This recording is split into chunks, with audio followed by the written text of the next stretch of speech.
హైదరాబాద్ నియోజకవర్గంలో దాదాపుగా నెల్లికూతురు మండల్ గాని, రూరల్ మండల్ గాని, కేసముద్రం గాని, గూడూరు గాని, ఈ మండలాల్లో ఎనుగుర్తి, కొత్త మండలం ఎనుగుర్తి గాని, ఈ మండలాల్లో ఎమ్మెల్యే గారు గుర్తించిన కాంగ్రెస్ క్యాండిడేట్ ఎమ్మెల్యే గారు మురళీ నాయక్ గారు గుర్తించిన క్యాండిడేట్ కు, అదేవిధంగా పార్టీ ప్రెసిడెంట్ ఉమా గారు గుర్తించిన క్యాండిడేట్ గాని, వాళ్ళిద్దరు కలిసి గుర్తించిన క్యాండిడేట్, దానితోని పాటు వాళ్ళు ఏకగ్రీవంగా గుర్తించిన క్యాండిడేట్ నా క్యాండిడేట్లు ఎంపీ కూడా.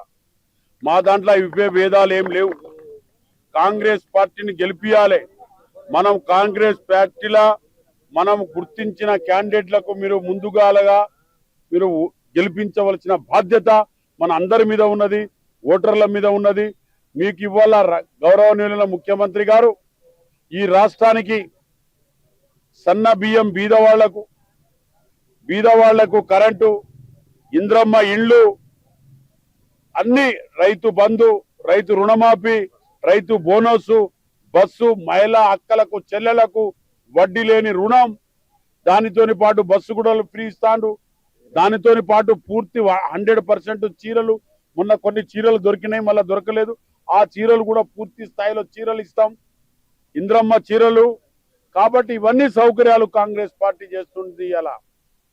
ఇలా ఇల్లు అంటే మామూలు విషయం కాదు, కరెంట్ అంటే మామూలు విషయం కాదు, వడ్డీ రుణం అంటే మామూలు విషయం కాదు, బియ్యం అంటే మామూలు విషయం కాదు, రైతుల బంద్ అంటే మామూలు విషయం కాదు. ఇవన్నీ కూడా మన గౌరవనీయుల ముఖ్యమంత్రి గారు రేవంత్ రెడ్డి గారు ప్రజలను దృష్టి పెట్టుకొని, ప్రజలను ముందు చూస్తూ, ప్రజల మీద ఒక ఎడ్యుకేషన్, గ్రేట్ ఇండియా స్కూల్స్ కానివ్వండి, ఇవాళ cosmetic mess charge, ST SC పిల్లలు హాస్టల్లో చదివే పిల్లలకు మంచి రైసు, మంచి బట్టలు, మంచి సబ్బులు, మంచి బూట్లు ఇస్తున్నారు. ఇటువంటి ప్రభుత్వం ఇది కాంగ్రెస్ ఇంద్రమ్మ ప్రభుత్వం, ఇంద్రమ్మ రాజ్యం. ఎస్టీ ఎస్సీ బడుగు బలైన వర్గాలకు 100 రోజుల పని ఇస్తున్నాం. ఇవన్నీ కూడా పిల్లలకు ఎడ్యుకేషన్ కూడా అందజేస్తున్నాం.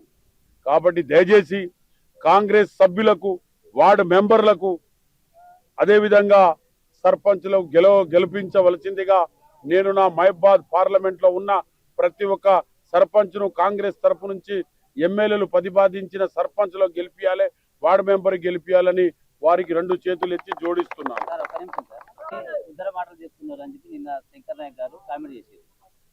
మా దగ్గర ఉద్దర మాటలేమో, బియ్యం ఇస్తలేమా అబద్ధమా, చీరలు ఇస్తలేమా అబద్ధమా, కరెంట్ ఇస్తలేమా అబద్ధమా, ఇంద్రమ్మ ఇల్లు ఇస్తున్నాం అబద్ధమా, రైతు రుణమాఫీ ఇచ్చినాం అబద్ధమా, రైతు బంధు ఇచ్చినాం అబద్ధమా, బోనస్ ఇచ్చినాం అబద్ధమా, మెస్ ఛార్జీలు ఇస్తున్నాం అబద్ధమా?